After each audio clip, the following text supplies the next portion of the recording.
Assalamu-Alaikum wa rahmatullahi wa barakatuh.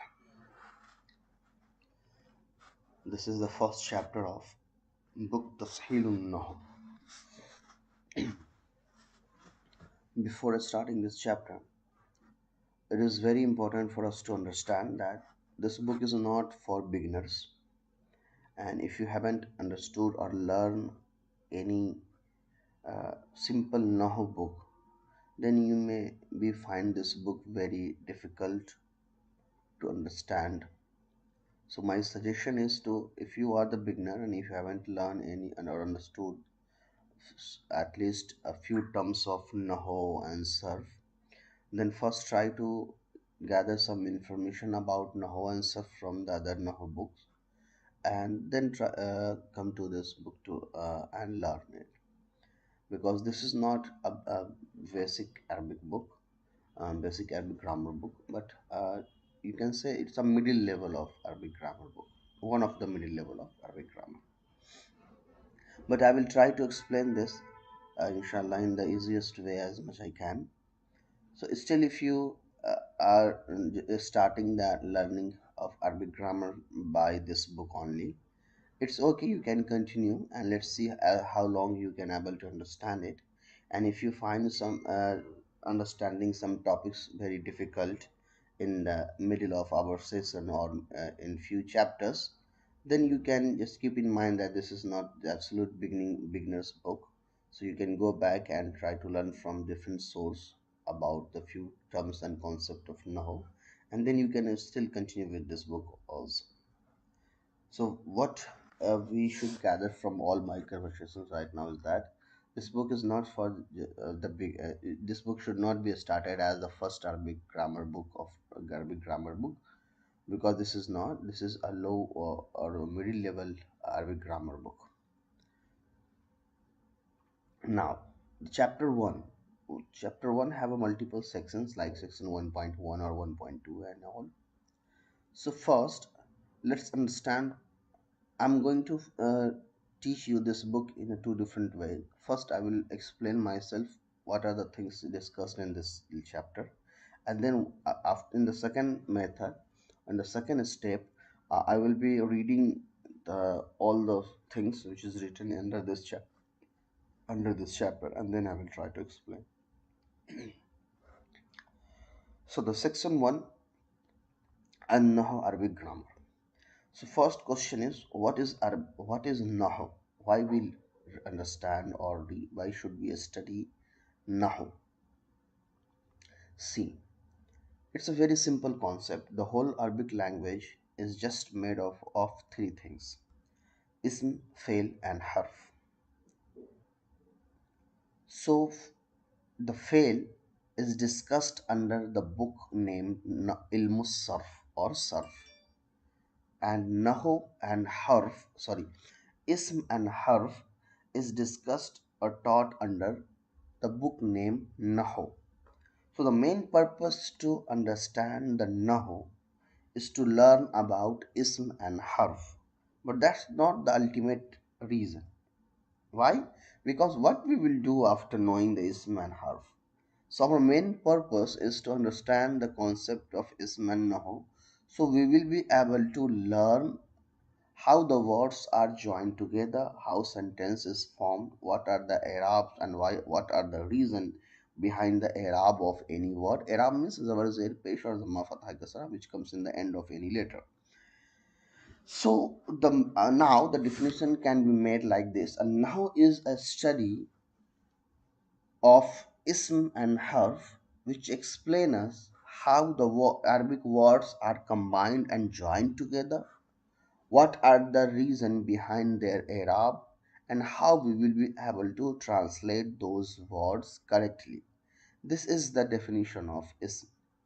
Sorry, Nahu. Now, what are the things which are mainly focused in Nahu book, which is subject matter? So I told you in Nahu we generally learn about ism and harf. Now, there is the objective. So it's easy. what are the things we learn under this chapter? So in this chapter we're going to learn about the types of ism and what are the purpose behind understanding the Nahu. It's very easy to understand the Arabic grammar, and what is the purpose to understand the Arabic grammar, why we should learn Arabic grammar. So the ultimate objective is to gain the pleasure of Allah. Now let's read from the chapter and let's see if we missed something. Section 1, Nahu, Arabic grammar. So remember, Arabic grammar does not mean Nahu. Arabic grammar is divided into two books. Arabic grammar, one is Nahu and another one is Sarf. So Nahu and Sarf both are the book of Arabic grammar.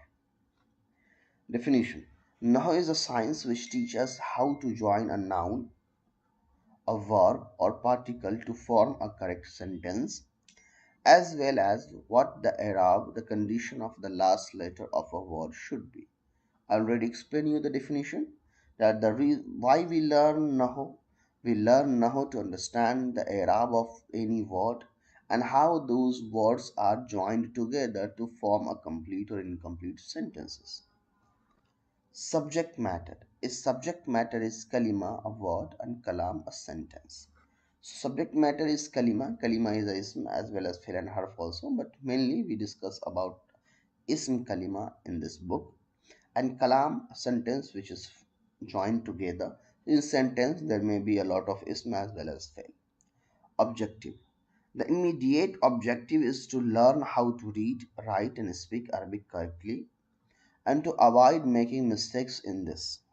For example, dakhala, dar, zaid and fi are four words. The science of Nahu teaches how to put them together to form a correct sentence. So the object is to understand how the words are joined together and what are the correct way to write any Arabic sentence or to translate any Arabic sentence in a sequence order and correct form. The mid-term objective is to use our Arabic skills to understand the Quran and Hadith, Fiqh, and other Islamic sciences so that we can act upon them. And another reason is that all the Islamic source is actually in Arabic language, that is Quran, Hadith, and other things. So, if we want to understand the deeper meaning of those Quranic verses and Hadith, then we have to understand the Arabic language deeply. So once we understand that the how the understanding of our Arabic, our Quranic verses and ayat is totally based on how much and how deep we understood the Arabic language. So once, suppose if you understand the Arabic language 50%, then by applying the rules of or knowledge of 50% of your Arabic grammar, you will be able to understand the Quran with a different perspective, at least 50%. So understanding of the whole Quran and Hadith is actually based on how much you understand the real language, source language, and how much you understand and how much you comply with that language. And the ultimate objective is the above, to gain the pleasure of Allah. That's right. Like everything we do, we must have a very clear intention that we are doing this only for the pleasure of Allah, not there are no other intention, hidden intention inside any of our actions. Now the section 2 is the kalima. What is kalima? Kalima is just a word. In Arabic language, a word is known as kalima, and in a word can be anything which comes out of the human mouth. Like, see, any word uttered by humans is called lafz. If it has a meaning, it is called mawzu, meaningful, and if it does not have any meaning, it is called muhmal. So anything which comes out of the human mouth, and it can be both meaningful as well as meaningless. If I'm saying something and it is meaningful, it is called mawzu, and if it is not meaningful, it is called muhmal. And it is very easy to understand actually, but let's make this little complicated, because it is also very important to understand the very slight line or silver lining between the meaningful and meaningless. The decision that whether the word is meaningful or meaningless is not decided, made by us. We cannot decide which word is a meaningful and which word is meaningless. For example, if you do not know the Chinese language and if someone is saying something in Chinese, for us that word is meaningless. But for that person who is speaking Chinese, that word is still meaningful for him. So the when we say mauzu and muhmal, mauzu means that word does have some meaning. It does not depend on our own understanding. Whether if we understand its meaning, then that word is mauzu, and if we do not understand its meaning, then that is muhmal. No, this is not the correct way to understand whether the word is mauzu or muhmal. If any word has a meaningful meaning inside it, when once it is translated, and person who knows that language gather or extracted any meaningful message from that word will be mauzu. And if there is a word which does not hold any meaning, which does not hold any information, then that word is called muhmal. So what we understood from these two sentences, that whatever we say, either it is meaningful or it meaningless. If it is meaningful, it is mauzu, and if it is meaningless, we say it's muhmal. Now, in Arabic language, we do not discuss about muhmal word because there is no need to discuss muhmal, because it does not have any meaning, it does not make any sense to understand or learn about this. Now, the word mauzu, which has a meaning, is sometimes are of two types. One is called mufrad and another one is called murakkab. What is mufrad and what is murakkab? Mufrad means single and murakkab means compound or means joined together. So the meaningful word either is written only as a singular in a single format, or a meaningful word can be written to or added together with other meaningful words and create a sentence. Whether it is complete or incomplete sentence, that's not matter right now. But when a word is single in its own place, there is no other word attached or written with before or after it, that word is called mufrad. And when a word is combined or joined together with some other words also, now that word is no longer known as word, it will be now a murakkab in Arabic term. For example, see, in Arabic language, lafzun mawzun, the meaningful word is of two types, mufrad and murakkab. Mufrad single, it is a single word such as kitab, book. Such a word is called kalima. So mufrad word is also known as kalima. And murakkab compound, it is a group of two or more words which may form a complete or an incomplete sentence, such as talibul zakir, intelligent student, or a talibu zakiyun, the student is intelligent. If you're not able to understand the difference between murakkab and mufrad and murakkab, it's okay. We are also going to learn we have a very separate chapter about murakkab and the types of murakkab, which we'll be learning inshallah in the upcoming lessons. Now, let's come back to the key point of this lesson. Types of kalima. Now, a meaningful word which is single. Okay, what is kalima? A mufrad word, a single word.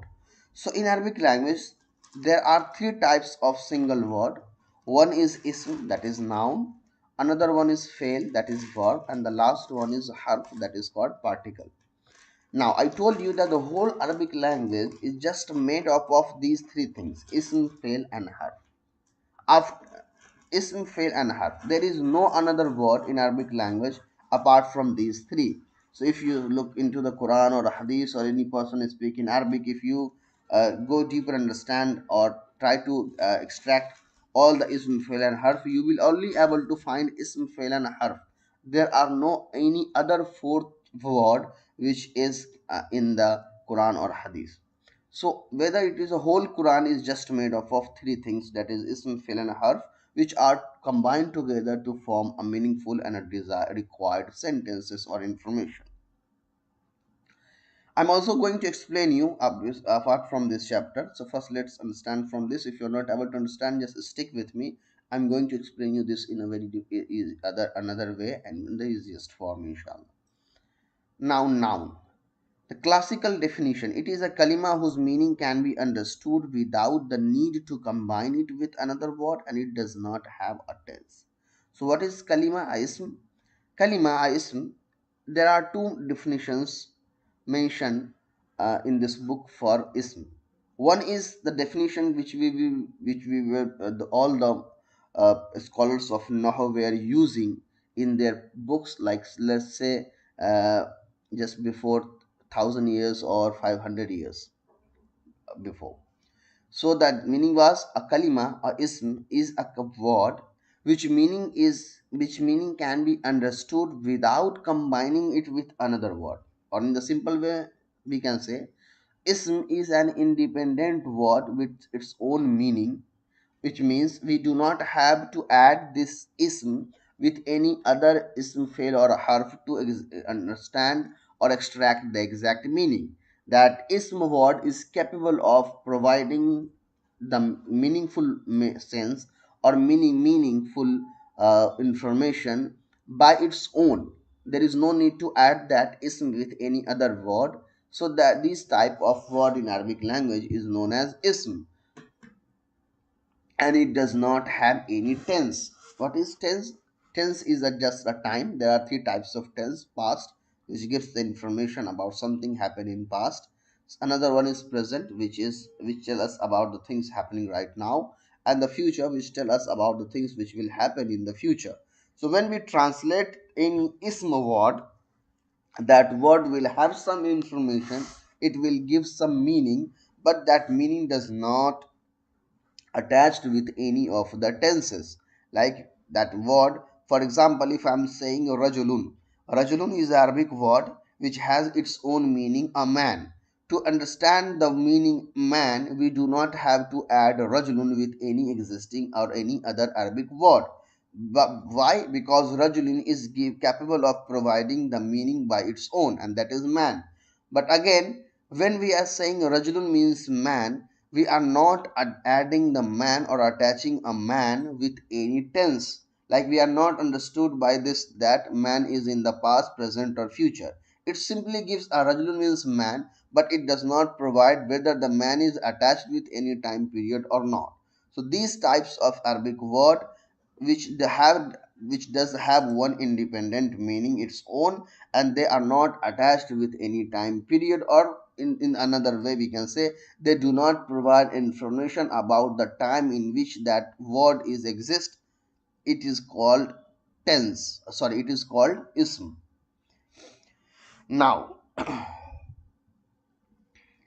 now modern definition is: it is the name of a person, place, or thing. Example: rajulun, a man; al baytu, the house. Note: since this textbook is designed for the classical Arabic, therefore throughout the rest of the book, ism will be used in the sense of a classical definition, and modern definition is not that accurate actually. That's why lot of the scholars who used the modern definition to make us understand the ism, they also shifted to the classical definition, because modern definition does not just do justice with the actual idea of ism. An ism can never have tanween and alif lam at the same time. In the footnote, there are two books mentioned. One is Sharah ibn Aqil and Nahu al-Wazir. These two books are also one of the best book of Arabic grammar, especially about Nahu.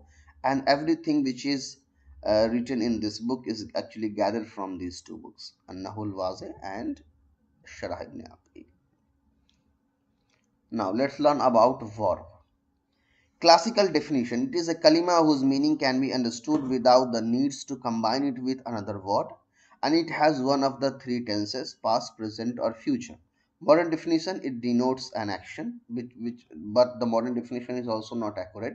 You will learn later why I am saying this. So what is fail? Fail also provide us a meaningful word without adding with any. Fail also provide us a meaning, without adding with any other ism or fail, but its meaning does have one of the three tenses, that is past, present, or future inside it. Since this textbook is designed for the classical Arabic, therefore throughout the rest of the book, fail will be used in the sense of its classical definition. A fail can never have tanween or alif lam on it. Harf, it is a kalima whose meaning cannot be understood without joining ism, fail, or harf, or both to it. Example, min, Allah. And we have exercise. So I'm not going to do the exercise just right now. First, let me make you understand what we learned from in section 1.1 and I think section 1.2 also. Yes. So let me first make you understand what we understood in section 1.1 and 1.2 clearly. Now let's learn from here. What we understood so far, the whole Arabic language made of three things: ism, fail, harf. What is ism? A word, or you can say single word, single meaning, and no tense.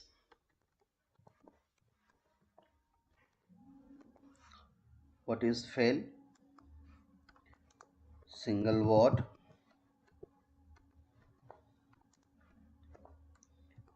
single meaning with tense. Why I'm writing right now? I can stop the video and write my own, but I'm writing you right now so you can also make a note from by just copying this. Harf, single word, no meaning, no tense. So whole Arabic language is made up of three things: ism, fail, and harf. Ism is a single word which does have one meaning at a time, but it does not have any tense. Fail is a single word; it has one meaning inside it, but with tense. Or you can say the fail without tense is not possible. The existence of fail is totally depend on tense. So a fail can never exist without tense. And harf is a single word, no meaning and no tense. It does not gives a complete meaning. It does not make sense its own. To understand or gather the complete meaning of harf, we need to get help from the ism and fail. So once we add ism and fail with harf, we will be able to get a complete information and meaning of harf. So that's why the short way of harf is a word, but it does not have its own meaning and neither it has any tense in it. Now see, the Arabic grammar book divided into two parts: Nahw, where we learn about ism and harf. Another book is Sarf, where we learn about fail.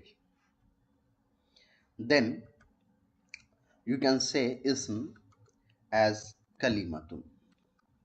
Kalimat. What is kalima? Anything which comes out the human mouth. What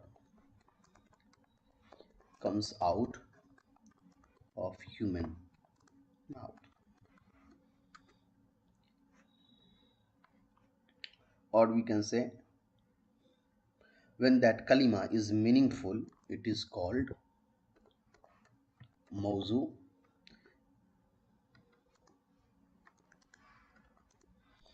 When word is meaningful. And when we say muhmal, Muhmal means useless. When we say muhmal, when word is meaningless. Okay. Now, how we will be able to understand which word is ism? For that we learn sign of ism.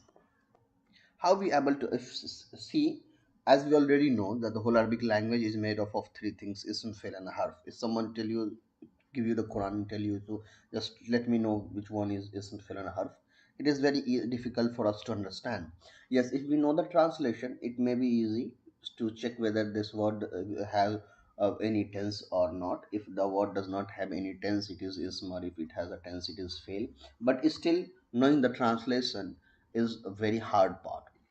But what are the very easiest way to find out and recognize the ism, fail, and harf is that once we know the sign of ism, fail, and harf separately, if even though we do not know the translation of any word, we still are capable of finding the ism, fail, and harf. So first sign of ism is any word having alif lam in the beginning. For example, alhamdu, al qalamu, al kitabu, ar rajulu. All these words are ism.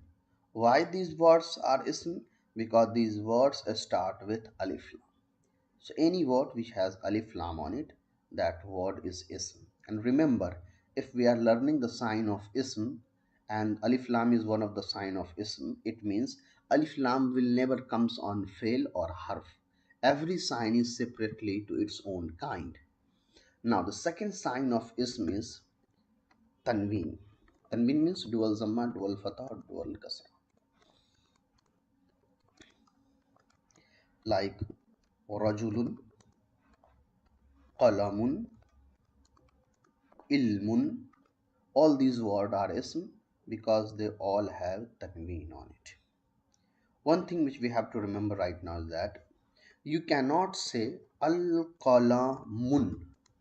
We cannot add alif lam and tanween at the same time on any Arabic word. It is wrong. Either add alif lam, then remove the tanween, or if you want the tanween, then remove the alif lam.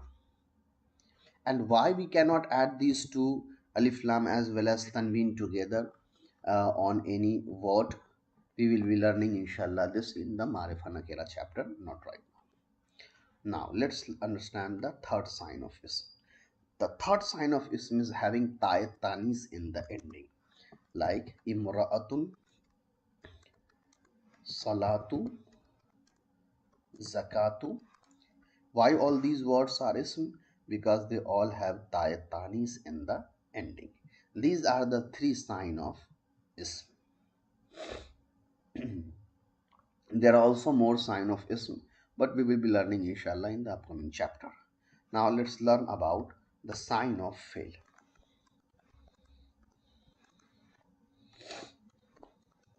Sign of fail is a word start with qad.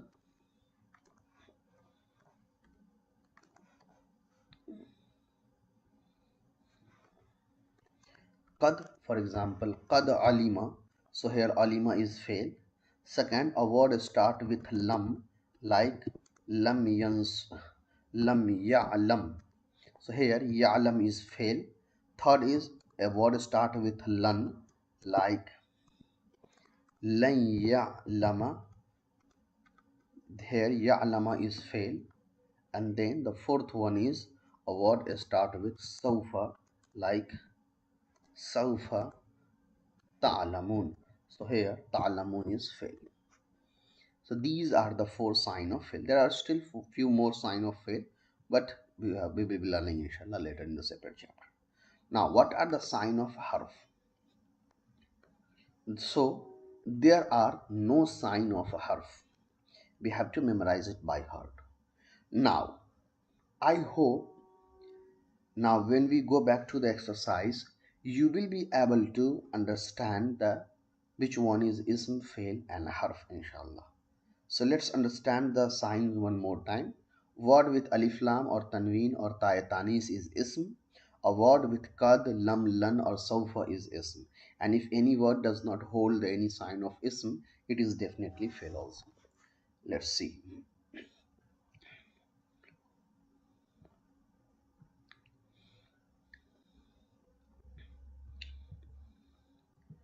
So the exercise is state with the reason whether the following words are ism, fail and harf. First is jalasa. Jalasa means he sat. So jalasa is fail. Why fail? Because this word gives a meaning that about sitting, but also its meaning has a tense inside it, like the sitting action happened in past. So any word which is a single word which gives a meaning and it is attached with any of the tense, that word is definitely fail. Bintun is ism. Why? Because there is a sign of ism, that is tanween on it. And also bintun means girl. So here bintun word gives a meaning girl, but this does not provide us information whether this word girl is attached with any of the time period. Wow means and. So wow is harf. Wow. Why? Because wow does give us one meaning, but its meaning is not understood completely. And kasara, he broke, is still fail. Now, find the meaning and the plural of the following asma using a dictionary. So, the plural of qalam is aqlamun, kitab is kutubun, faslun is fuslun, subburatun is. Uh,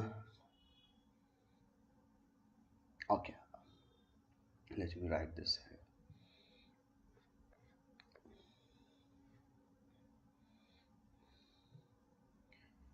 The plural of qalam is aqlamun. The plural of kitab is kutubun, means many books. The plural of subburatun is usburatun. And what are the next another one? Faslun. The plural of faslun is fusulun. Pens, books, blackboard, and fuslun is classrooms. Now, let's go to the section 1.3. Aqsamul ism, the type of ism. Ism is of three types. Jamid, primary ism. It is an ism which is neither derived from another word nor is any word derived from it. Like farsun, horse, bidun. I'm going to explain this, so don't worry about it. Just let me read first. Masdar, root ism. It is an ism which from many words are derived. Example, zarbun, hit, nasrun, help. Mushtaqun, derived ism. It is an ism which is derived from masdar. Example, zaribun, mansur.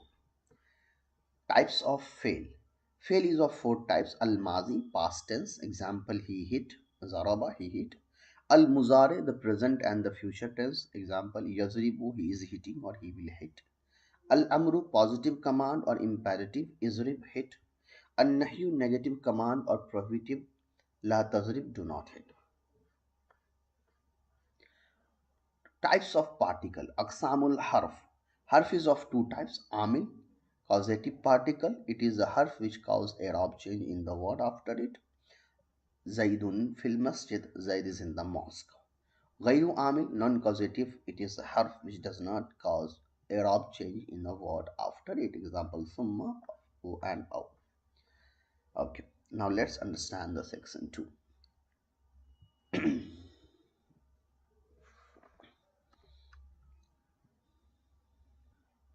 See, section 2 is all about types. Types of ism, types of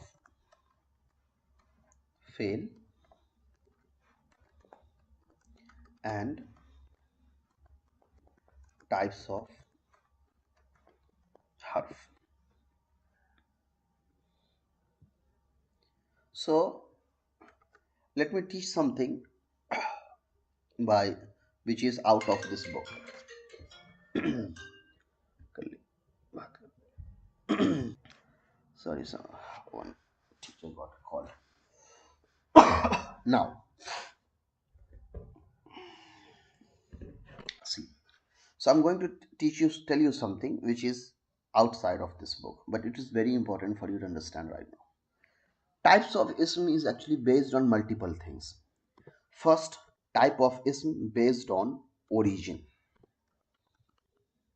Types of ism based on gender. Types of ism based on quantity. Types of ism based on proper and common.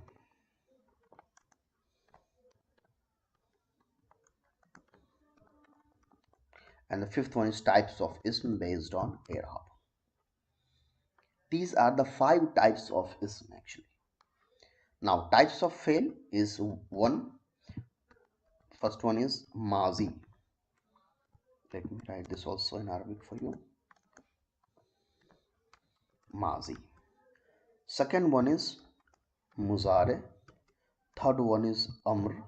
And fourth one is nahi, which we will be discussing inshallah in the upcoming chapters. And the types of harf, there are 2 types of harf. One is amil and another one is ghayru amil.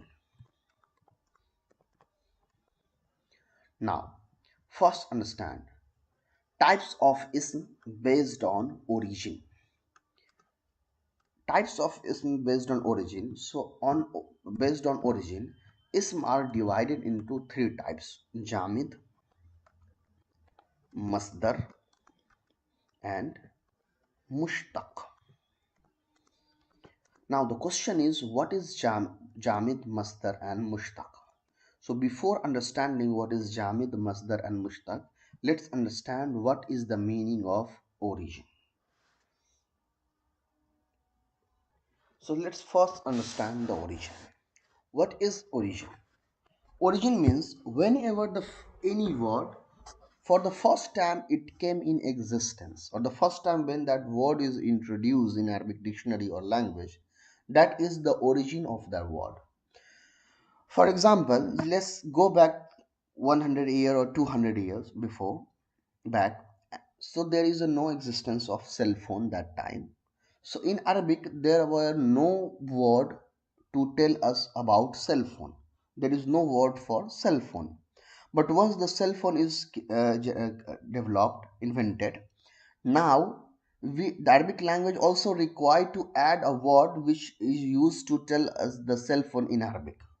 So when the word for cell phone is first introduced in Arabic dictionary or Arabic language, that is the origin of that word for cell phone.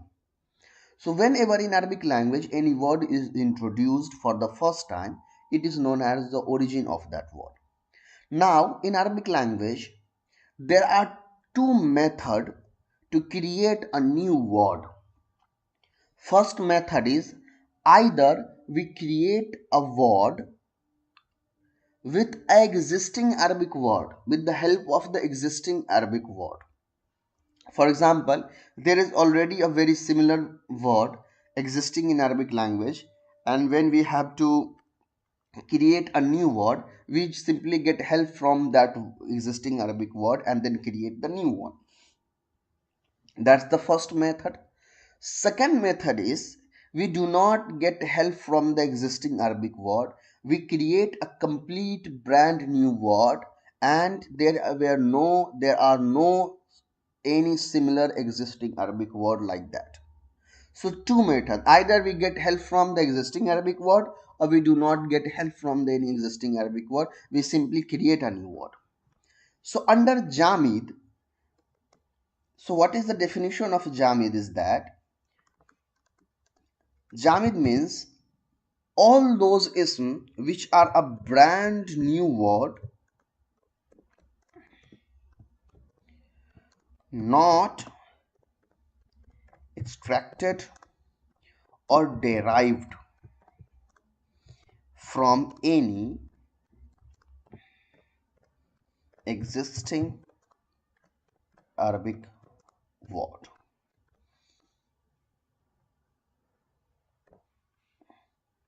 Okay.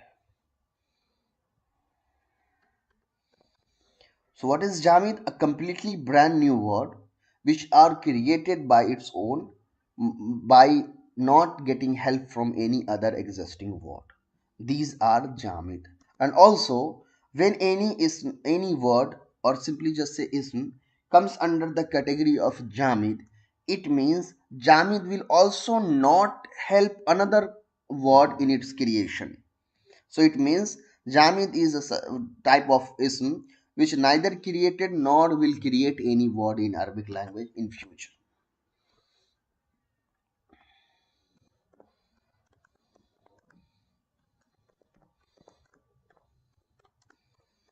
Any new word.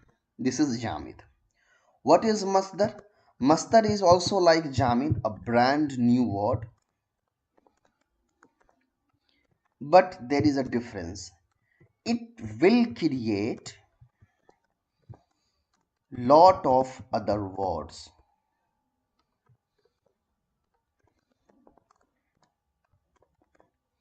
And what is Mushtaq?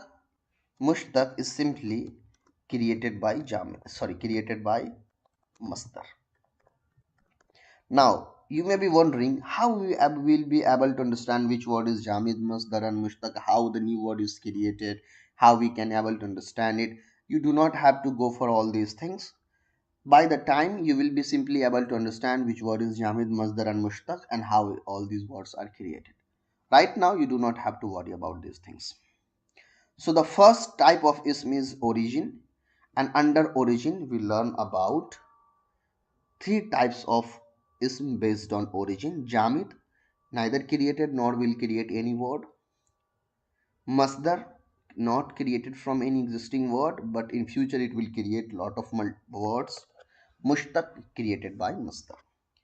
And the rest of the different types of ism, that is based on gender, quantity, proper and common and i'rab, we will be learning later inshallah. Now let's come to the types of fi'l. What is types of fi'l? Types of fi'l means how many types of fi'l are in Arabic language. In Arabic language, there are four types of fi'l. That is, one is mazi, which tell us about something which happened in past. Another one is muzare, which tell us about something which is happening in present or will happen in future. And amr, which gives a positive command to do something. And nahi, which gives a command to not do something. Which is one is positive command, another one is called, we can say, negative command. Now the types of harf. Types of harf is amil and ghair amil. So about fail we will be learning in sarf, and about harf I'm going to explain you what is amil and ghair amil. For understanding the amil and ghair amil, let's understand one term. There is a harf which is known as harf jar.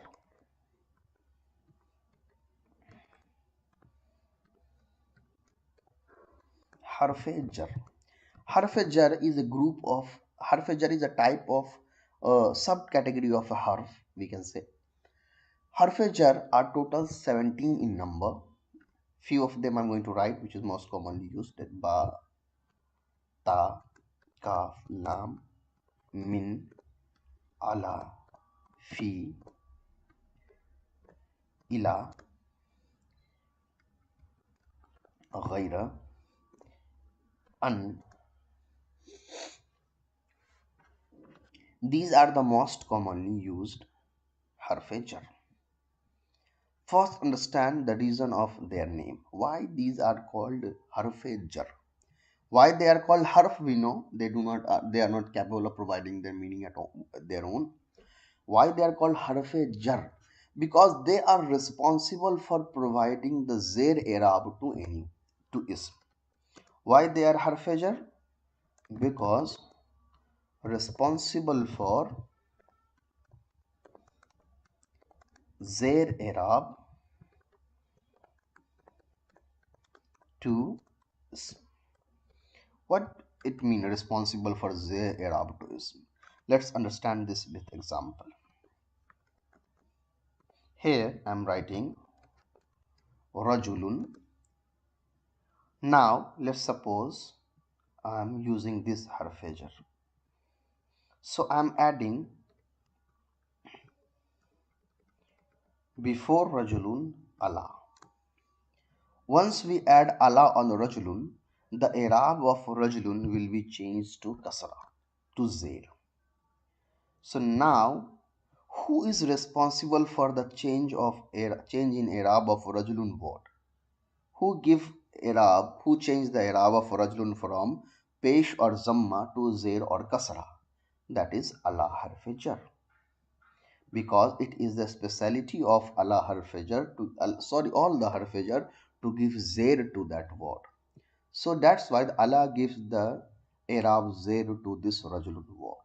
That's why these are known as harf jar. Always remember, harf jar only comes with ism.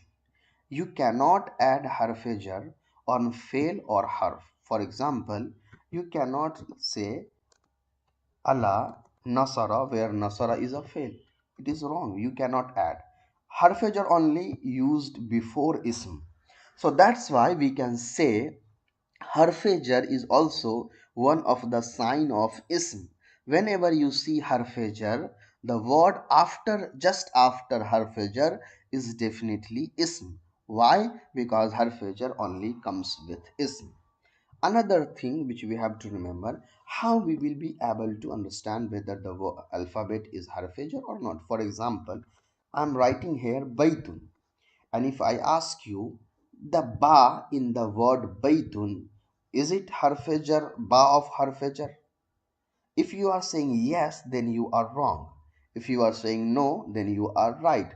Because if ba in the baitun is a ba of harfajar, then this ta should have zair on it, because the harfajar gives zair on it. But still, with ba there is no zair on ta, the last letter of baitun. It means ba is not harfajar, but the real actual letter of that word.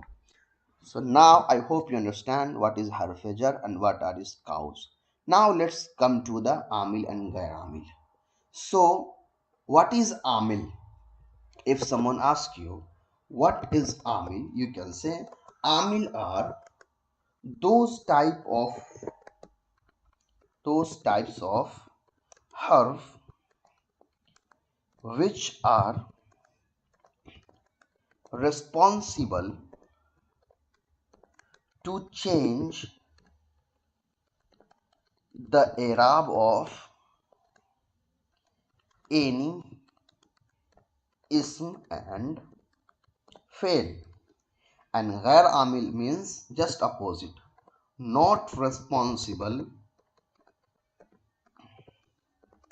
for change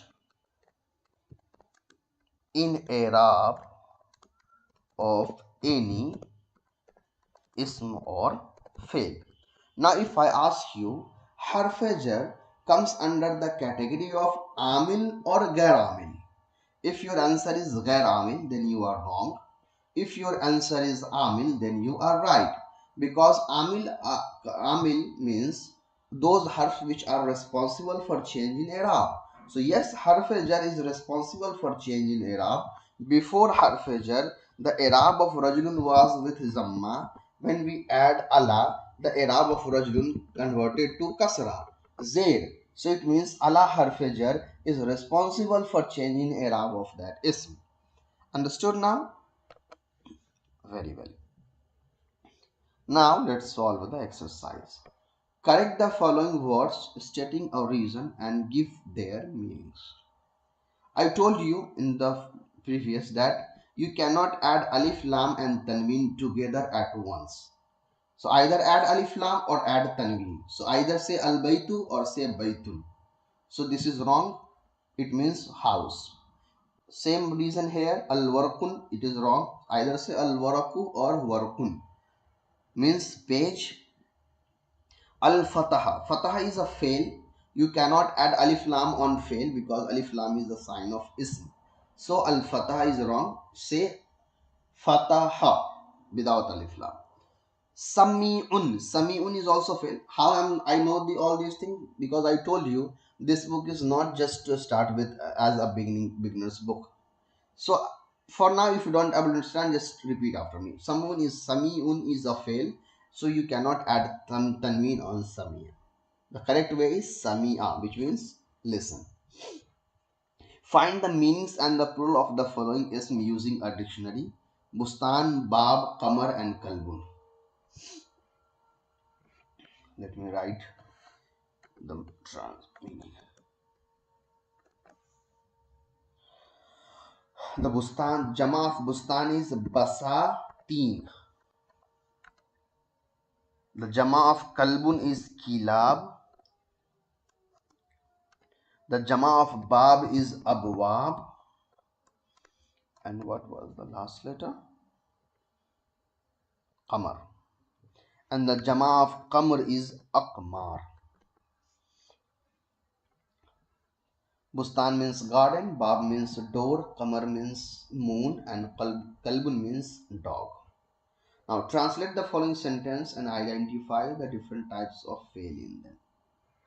So I'm going to translate these four sentences, and then I will explain which type of fail inside, because for this you should know, you will be able to, if you are not able to understand the translation or the jumla failure concept and anything about sentence, then it will be very difficult for you to translate this sentence in just as a beginner. So I'm going to translate this and also explain you which type of fail inside it, just for the idea. If you are not able to understand it, it's okay, you can just go move on with this. I will be explaining about fail inshallah in the surf separately. First one is fataha khalidun shubbaka. Khalid opened the door. So here it a past tense, that is mazi. Second one is yadurusu ahmadu fil madrasati. Ahmad is studying in the madrasa. This is a present, which is muzare. Uktub risalat, you write a letter. Here it's a amr. La taqra zalikal kitab, don't read that book. So here it's nahi. Now section 1.4, which is for jumla al jumal wal murakkabatu.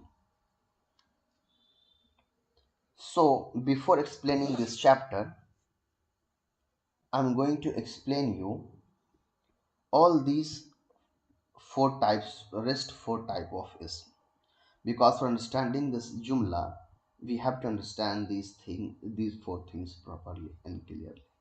So in the next class I'm going to explain you these four things inshallah. Let me know that what you think of this chapter. I'm very weak in English, so it may be sometime it's very difficult for me to explain few things. But I hope I made all these lessons and things very easy and simpler to understand. But still, if you have any question or doubt, you can simply call me and ask all these questions. In the next video, inshallah, we will be first solving the other types of ism, and then we will come back on this section 1.4 al-jumal wal murakkabatu inshallah. Assalamu alaikum wa rahmatullahi wa barakatuh.